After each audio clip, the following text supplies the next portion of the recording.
Fox News alert: President Trump firming back at MSNBC after releasing a portion of his tax returns, calling the network, quote, fake news. But the much-hyped doc released may actually be good news for Mr. Trump. This is Outnumbered. I'm Meghan McCain. Here today, Sandra Smith, the Fox Business Network's Elizabeth McDonald, Fox News legal and political analyst Ebony Williams, and today's hashtag one lucky guy, the CEO of CrowdPack and the former chief strategist for British Prime Minister David Cameron, Steve Hilton, who is also the new host of the newly minted Fox News Channel show, The Next Revolution with Steve Hilton. Woo-hoo! Congratulations. Awesome. We're going to talk more about that later, but first, we remind you you're outnumbered. I always love it. It is so good to see you, and we're glad you made it in, by the way. Yeah, it was tough. I made it through the weather, and it's good to be here in a very warm environment. Yes, and congratulations all around. Thank you. All right, let's begin. The White House calling the move desperate and totally illegal. MSNBC's Rachel Maddow last night releasing with much fanfare 2 pages of President Trump's 2005 tax returns, which were obtained by a reporter for the website dcreport.org. The documents revealing that the president paid roughly a 25% tax rate on about $153 million in income. President Trump hitting back this morning, tweeting, "Does anybody really believe that a reporter who nobody ever heard of went to his mailbox and found my tax returns? NBC News, fake news." Chief correspondent John Roberts joins us live. Meghan, good afternoon. Hey, Meghan, good afternoon. I'm not quite sure what the tweet refers to in terms of does anybody believe that he went to his mailbox and found the tax returns, because it seems that's exactly what happened.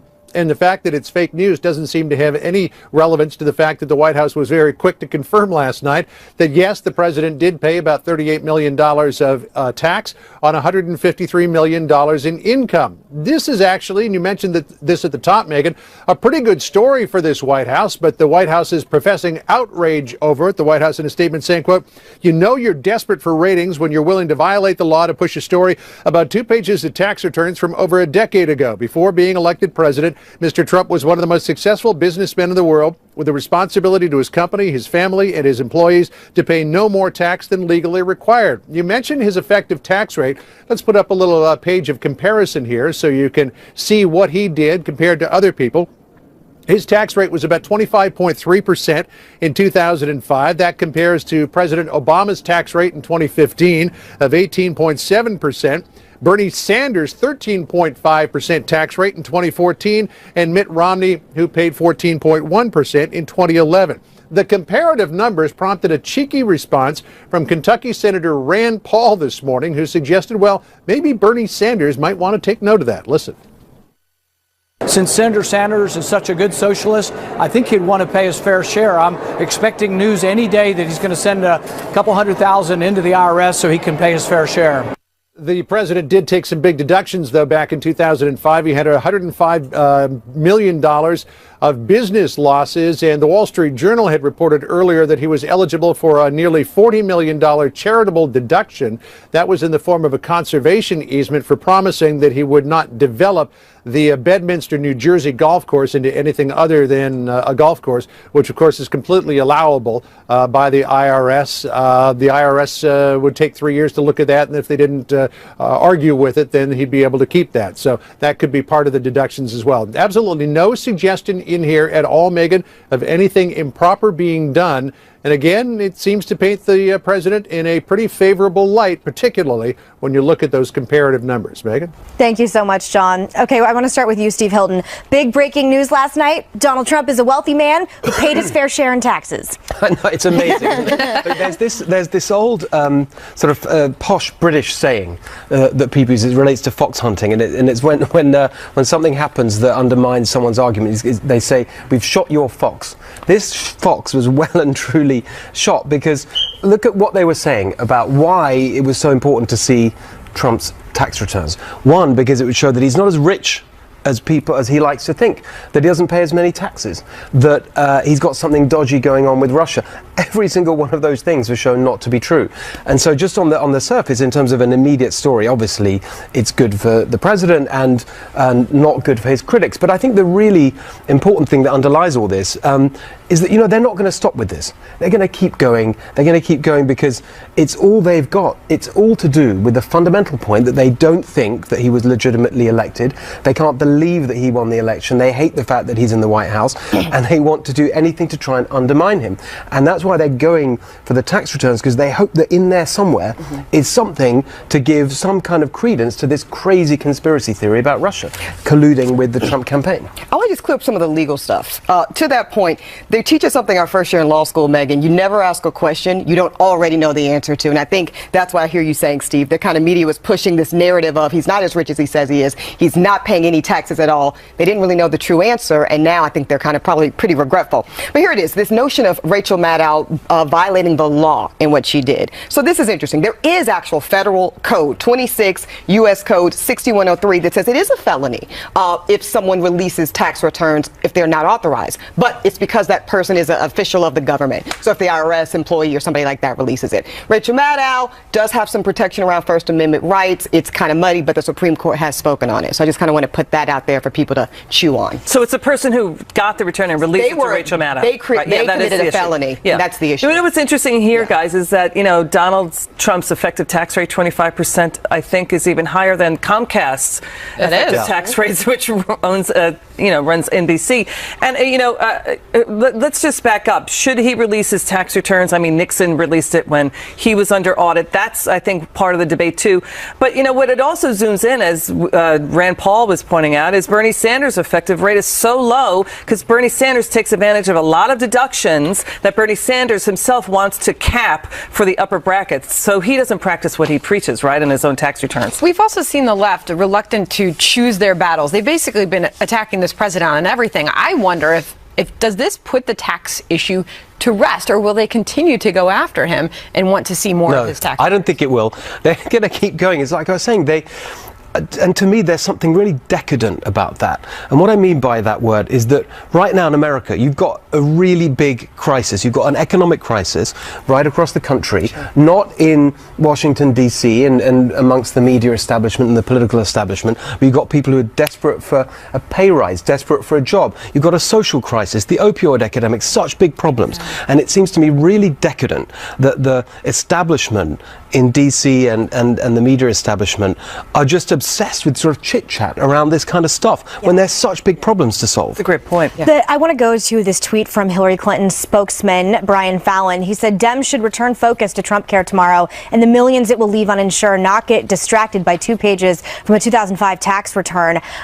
Whomever leaked this to Rachel Maddow and got her to bait and switch and be, in her own words, flustered before the show is absolutely brilliant, because this, I think, will go down as one of the Geraldo Rivera, Al Capone in the vault moments. It was absolutely ridiculous. I have to say, I fell for this hook, line, and sinker. I was ready, set to watch The Real Housewives of Beverly Hills, clicked over to MSNBC, watched it instead, and she really teed it up like Russian oligarchs, connections to Russia. Okay, so let me take it from there, because we are going to talk about the outrage from the left and the right over the way in which she approached this at the top of her show last night. But there was that moment where she did try to tie this to Russia, as if she was trying to make something out of these taxes. And she talked about that $40 million property that Trump bought down in Palm Beach, sold it for $100 million to a Russian oligarch, as if that's supposed to, by some means, be bad by nature. Their yachts had been in the same place, in the same marina. That narrative is out there, right, about Russia. So it's already out there. They're trying to, tag the president with that. I don't know how you get more information out of a 2-page tax return, right?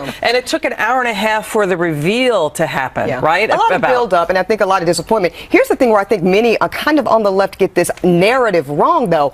My mother voted for Trump. You know why? Because she says, I don't want to pay this many taxes either. So I think, seriously, I really think a lot of people on the left, on the right, in the middle even, are saying, you know what, there's a lot of issues I might have with Donald Trump. This tax one isn't one of them, because quite frankly, if he's smart enough to figure out a legal and legitimate way to minimize what you're giving the government, who's not being a good steward anyway of our money, my goodness, I want in. By the way, most of this was in the form of the alternative minimum tax, something he's trying to get rid of himself. Yeah, that's a good point.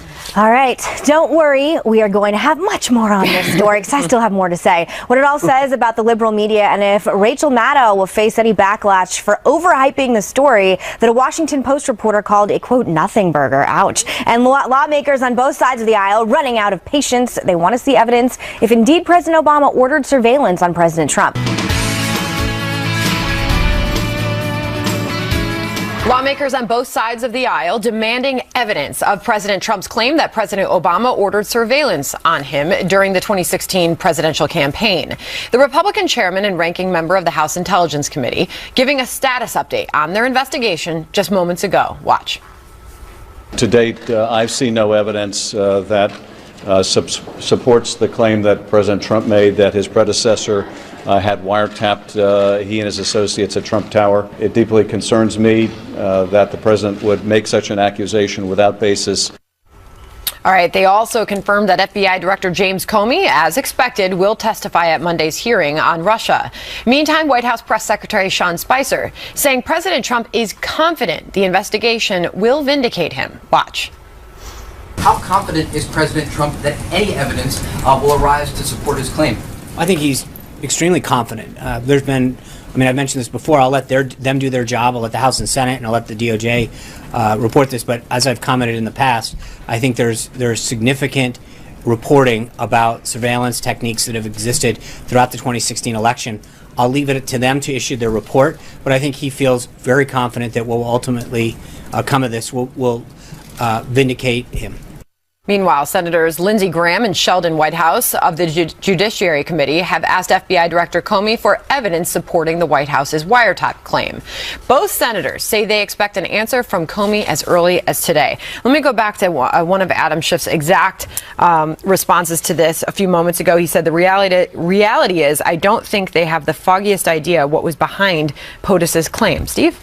Well, I think that the sad thing about all of this is that because of the actions of the FBI and the intelligence agencies during the Obama administration, people have just lost confidence and trust in anything that they say. So it's all very well for Clapper, for example, the other weekend to say, well, I can absolutely tell you that this is false and there was no wiretaps or anything. He's the person that went to Congress and lied directly about surveillance of perjured himself. The whole of the American people. And so people, and then Comey, look at the way Comey behaved in the election campaign. Yeah. People just don't believe what they're being told. And that's not because people have become, you know, neurotic and conspiracy theorists. It's because of the behavior of those people in power themselves. And so I just don't, and when people say all those cliches about, oh, we got to get to the bottom of this, got to clear it up, I just think that we'll never do that until we get a real grip, until the president gets a real grip of these intelligence agencies and the government and actually puts them on a much less politicized footing. Yeah, well, it's tough because the argument is that the president could call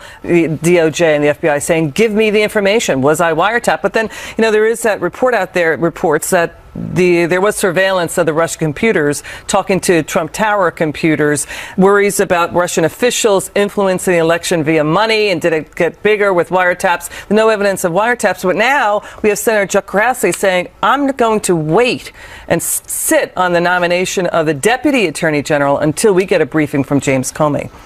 Yeah, I worry about the levels of politicization this is going to get to. And as you said, with this specific issue, I think it's very difficult for people to delineate between what is political and what is actually the truth. Sean Spicer says he's extremely confident that the White House does have proof.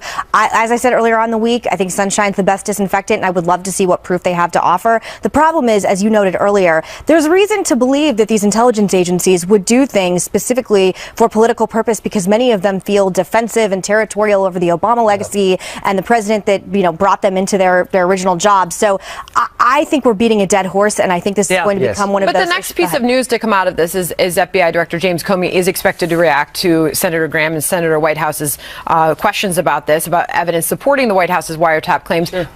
They are suggesting that they could hear back from Comey by end of day. By end of day. Look, I said it last week. I'll say it again. Mr. President, I will hear your argument. Show me the receipts. I think that is a very simple and reasonable expectation at this point. And I believe when Sean Spicer talks about the White House and the president being vindicated, I think he's acknowledging a truth, and maybe an uncomfortable truth for some Trump supporters, that President Trump's credibility is a bit on the line with this accusation. And I think that's a fair analysis. And so it's really an opportunity to rehabilitate that credibility in a very clear and plain way for everyone. There was a conversation that took place at that press briefing just a few moments ago with Schiff, and it was talk about whether he meant this literally Yes. with the tweets about wiretapping or not? Going back to our discussion yesterday about the fact that it was in quotation. Or he meant it was to mean surveillance, right? Because the NSA apparently does not need to wiretap. It can surveil smartphones. Right? But then you see, if that's true, I mean, look, you had loads of reports from the New York Times and others that literally used the word wiretap to say that it was going on. I mean, the whole thing is such a mess. I think you're exactly right, Megan. However much people say, let's get to the bottom of it, I don't think that's going to happen. I agree. And it will leave people in the end. If you're a Trump supporter, you'll say you've got this deep state against him, you've got the establishment against him, they don't like him, they want to get him out and so on. And if you hate Trump, like the establishment do, then you'll think that he's a fantasist. And whatever these people say is not going to clear that up. Credibility by the State Department or Comey, especially Comey. Right, or the DOJ. I mean, who trusts Comey on anything? On either side. No one. Yeah. Right. Which is why he should have stepped down. All right. Well, we'll be hearing from possibly today and as well as Monday. All right. House Speaker Paul Ryan now says he's willing to negotiate amid growing criticism from many in his own party over the Republicans' health care overhaul. Democrats also say they're ready to come to the table, but only if Republicans give up on repealing Obamacare. What's next in this fight? Plus, we're just hours away now from President Trump's revised travel ban going into effect, but critics making a final effort right now to stop it in court. Will they succeed?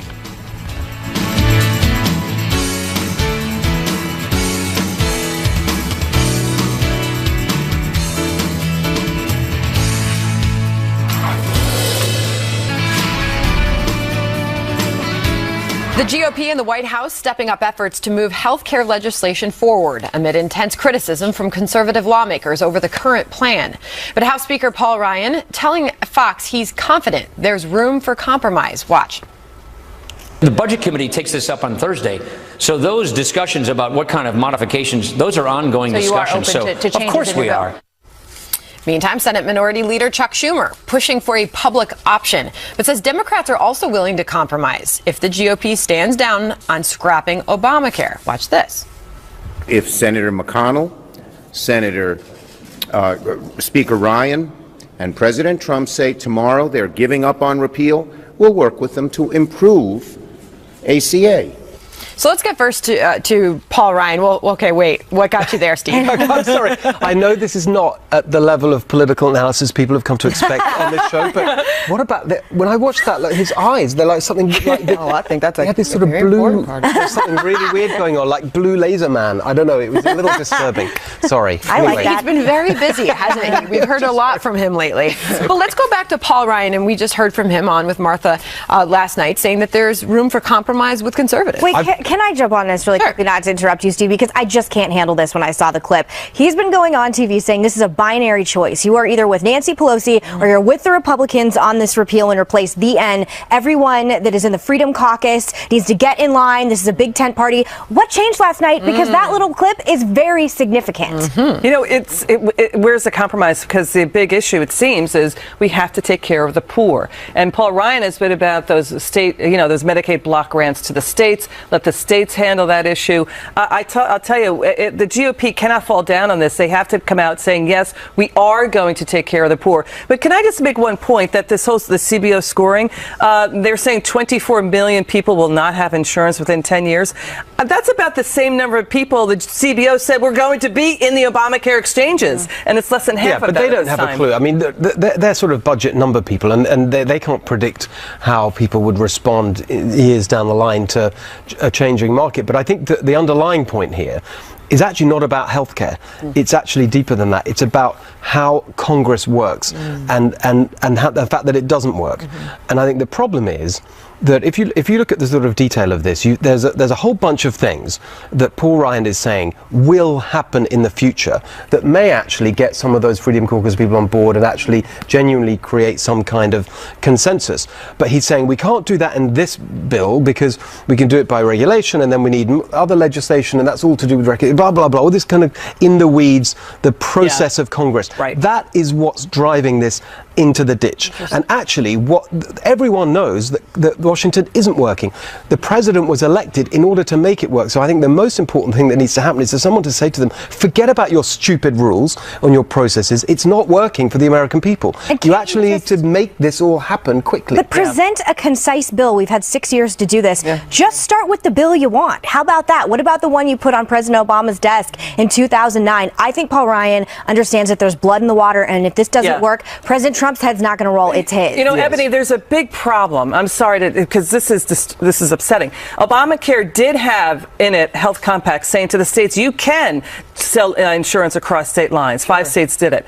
But you know, the insurance industry does have such a lock on state capitals that it's really hard to do that. Yeah, right? and that's what we talked about a little bit last week. The lobbying behind those insurance companies are so strong, so overwhelming. I think that's why we're not seeing that being taken advantage of, Liz. That's an excellent point. Here's the problem with what Chuck Schumer proposes. It's a non-negotiable. You're saying we will come to the table and negotiate on the one non-negotiable, which is the actual repeal, the political promise that this whole thing is predicated on. So that's a problem there. Ultimately, you talked about this, Megan, and you're right. The narrative around healthcare has changed per Obamacare. And so the one thing Obamacare proponents can, I think, rightfully talk about is more people have coverage right now. But how do you keep the, quote, more covered with reducing the premiums, making it more affordable, and improving health care? Well, their answer to that is their answer is competition, is actually market competition. Free market. Get rid of the regulations that force people to have these premiums that they don't need and allow the competition in the insurance industry. That's their answer, but it's not in the bill. Fingers crossed, to Liz's point, insurance companies will let off that and really allow that competition to take place. And it's an integral conservative ideology that should be in this bill. We've promised this for the past 6 years, and the fact that it isn't included is why a lot of people, myself included, are so disappointed. Suspicious that it's not there. President Trump's second attempt at a temporary travel ban that does target majority Muslim countries goes into effect tonight at midnight, unless, of course, like the first one, a judge blocks it. As we reported yesterday, 7 states across the nation are suing to stop the revised executive order. Hearings are taking place today in 2 federal courts, one in Maryland and the other in Hawaii. Steve, so this is what we know. This ban is a bit different than the first ban. A couple things are different. People with visas are permitted to come in and out, take one country off, things of this nature. Does this make it better or more likely to succeed in your view? Well, look, I think there's a legal answer to that, which is that my sort of non-expert interpretation of the first thing was that actually the grounds for objecting were not particularly strong legally, that they just got the process wrong. I think that the Constitution and previous law gives the president a lot of discretion on immigration, and I don't think that's changed. I think it's helpful that they've got rid, it looks like they've got rid of some of the things that cause people to be really upset, the green card holders and so on. The interpreters in Iraq particularly got a lot of people anxious and upset. So I think if those things are dealt with, that helps politically. But I think the fundamental point here to me is like the real need here is what he promised in the campaign, which is extreme vetting, not just for people from these countries, but for everyone. And it feels like so much time has gone by. Why don't we just go straight to the extreme vetting and not worry about it? To that point, Liz, this does feel like it's more of a vocal focus on national security, and that was originally the point. Seems like there's been a return to that narrative. Do you think that helps? The Trump supporters we know are on board, but those that are concerned and that were alarmed even at the first ban, does this ban feel better for them, do you think? Personally, I think it should feel better for them because this is about region, not religion, as Muslim reformers have repeatedly told us on camera. And to Steve's point, I think it's important. And the extreme vetting has to go to extreme vetting of ideology, and that you do not support Sharia law. You will not try to impose Sharia law in this country. It's unacceptable to our values of tolerance, and it's totally inimical to our Constitution and Bill of Rights. What's interesting also is the rollout is going to look and feel so much different than the first time around, right? I mean, we won't see the types of delays and the chaos as it was described and put on headlines all over the world. That's certainly going to feel a lot different. Will that have any effect on the way this is perceived? Well, I think to a certain extent the heat has gone out of it, because that was a very hot time indeed, and actually so many other things have now happened since. So I think that's a really good point. I don't think it's going to be the same kind of feeling, but I don't know. I mean, I think if I'm right, what was it? They wanted 90 days for the ban, whilst they put extreme vetting in place. I mean, a good chunk of that time has now been used up. So, I mean, I think that's the fundamental point, is that we need better security and vetting of everyone. And this travel order was always temporary anyway. Sure, and I want to talk about, and I do want to get to you, Megan, 1 second, that Hawaii's argument is a bit different. So in some of the initial lawsuits, there was a question really in the legal community around standing. Do just the states have legal standing around this? So Hawaii, in an effort to get in front of this, they have a real plaintiff this time. And this is a doctor, a Muslim doctor, who's saying that his Syrian mother-in-law will not be permitted to visit. So it'll be interesting to see what Hawaii does there. But go ahead, Megan. Yeah, I was just going to ask you, because Hawaii's big argument right now is that it still is religious discrimination.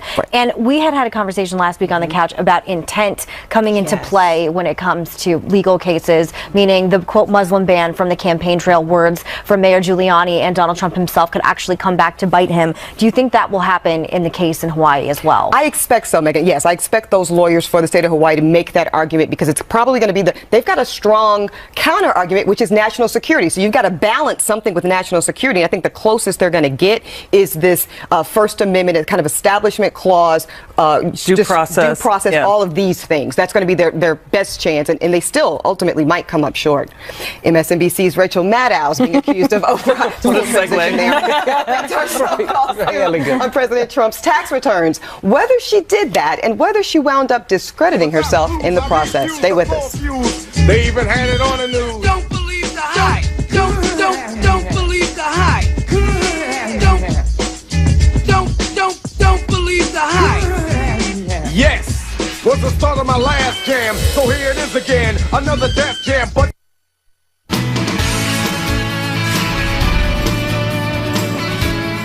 Major backlash over Rachel Maddow's alleged scoop on President Trump's tax returns. Both liberals and conservatives are accusing the MSNBC host of overhyping what she had and playing viewers for ratings. Before her show, she tweeted, "Breaking, we've got Trump's tax returns tonight, 9 p.m. MSNBC, seriously." And then clarifying a bit, what we've got is from 2005, the president's 1040 form, details to come tonight, 9 p.m. MSNBC. The network even making a countdown clock ticking off the seconds to her show, but when 9 p.m. Eastern rolled around, this happened.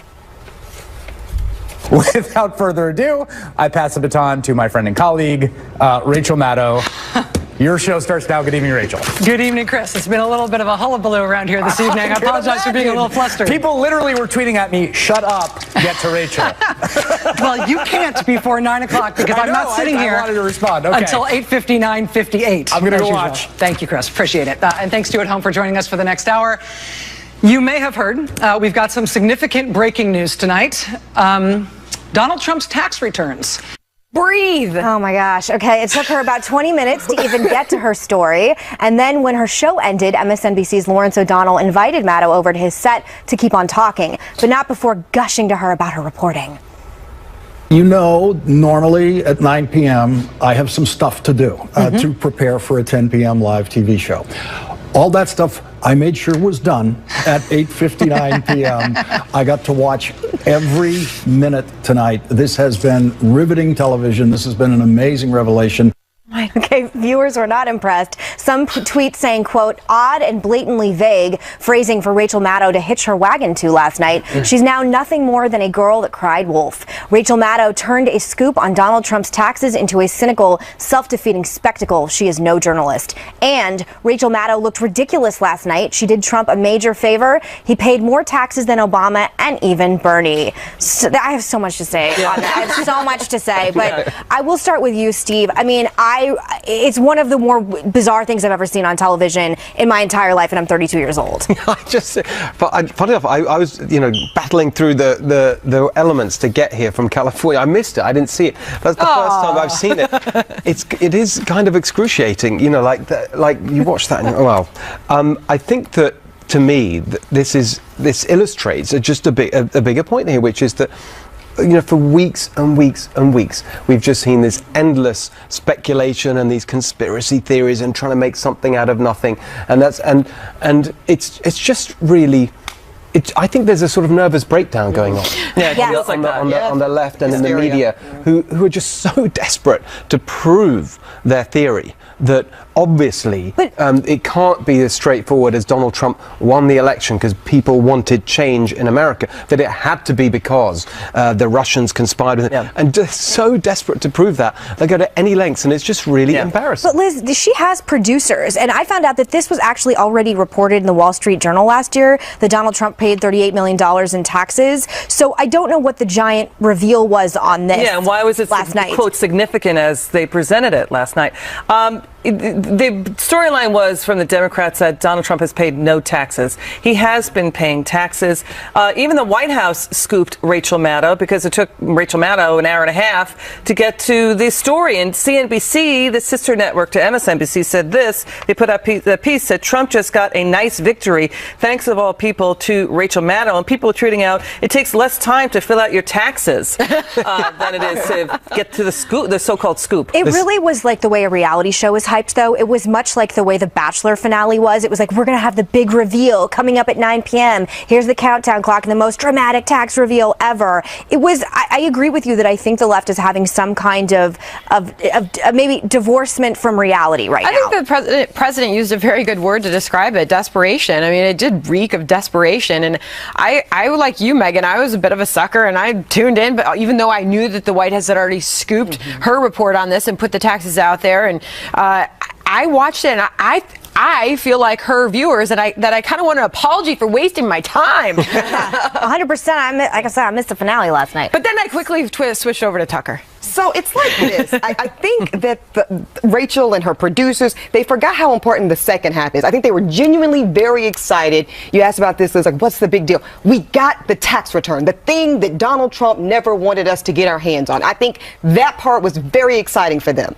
The other part, what's actually on the tax return, seems to have escaped them. It shows that he paid a higher. It shows he paid. This was missing in their reporting, and this is what happens when you stand in the amen corner talking to each other and you don't do reporting. And that's what's the problem. What's going on at MSNBC? I don't care what their ratings are. It's not fair and it's not journalism. They didn't report that Obama had a lower tax rate than Donald Trump, effectively. And Bernie Sanders lower, Mitt Romney lower, Comcast, the owner of NBC, lower. Warren Buffett all had a lower effective tax rate. But the political implications of this is it was a very good night for Donald Trump last night. Even Donald Trump Jr. tweeted this last night. Thank you, Rachel Maddow, for proving to your Trump haters and followers how successful Donald Trump is and that he paid $40 million in taxes. And I think that was the big reveal, that he had paid his fair share in taxes. That wasn't the reveal they were concerned with, though, Meg. They were concerned with the reveal that we got what he said we couldn't get. But they missed how important the substantive reveal. I mean, and I'm not saying that because this is not direct to you, but I understand how you miss something like that. There's a whole group of people that make a show go together at night, and if I was tweeting something as hyped as this, we got it, y'all, we got it, finally, and no one bothered to read that $38 million It's as stupid as my brother who sends me things online that show me that the Loch Ness Monster exists. That's how dumb I thought last night was. Okay, a case in the, no offense to my brother, a case in the courts right now that could have a big impact on hundreds of thousands of immigrants known as Dreamers, and it all centers around this man, a judge's recommendation for his case, and the precedent it could set for everyone else covered by the Obama administration's deferred. Fox News alert: President Trump firming back at MSNBC after releasing a portion of his tax returns, calling the network, quote, fake news. But the much-hyped doc released may actually be good news for Mr. Trump. This is Outnumbered. I'm Megan McCain. Here today, Sandra Smith, the Fox Business Network's Elizabeth McDonald, Fox News legal and political analyst Ebony Williams, and today's hashtag One Lucky Guy, the CEO of CrowdPack and the former chief strategist for British Prime Minister David Cameron, Steve Hilton, who is also the new host of the newly minted Fox News Channel show, The Next Revolution with Steve Hilton. Woo-hoo! Congratulations. Awesome. We're going to talk more about that later, but first, we remind you you're outnumbered. and I always love it. It is so good to see you. And we're glad you made it in, by the way. Yeah, it was tough. I made it through the weather, and it's good to be here in a very warm environment. Yes, and congratulations all around. Thank you. All right, let's begin. The White House calling the move desperate and totally illegal. MSNBC's Rachel Maddow last night releasing with much fanfare 2 pages of President Trump's 2005 tax returns, which were obtained by a reporter for the website dcreport.org. The documents revealing that the president paid roughly a 25% tax rate on about $153 million in income. President Trump hitting back this morning, tweeting, "Does anybody really believe that a reporter who nobody ever heard of went to his mailbox and found my tax returns? NBC News, fake news." Chief correspondent John Roberts joins us live. Megan, good afternoon. Hey, Megan, good afternoon. I'm not quite sure what the tweet refers to in terms of does anybody believe that he went to his mailbox and found the tax returns, because it seems that's exactly what happened.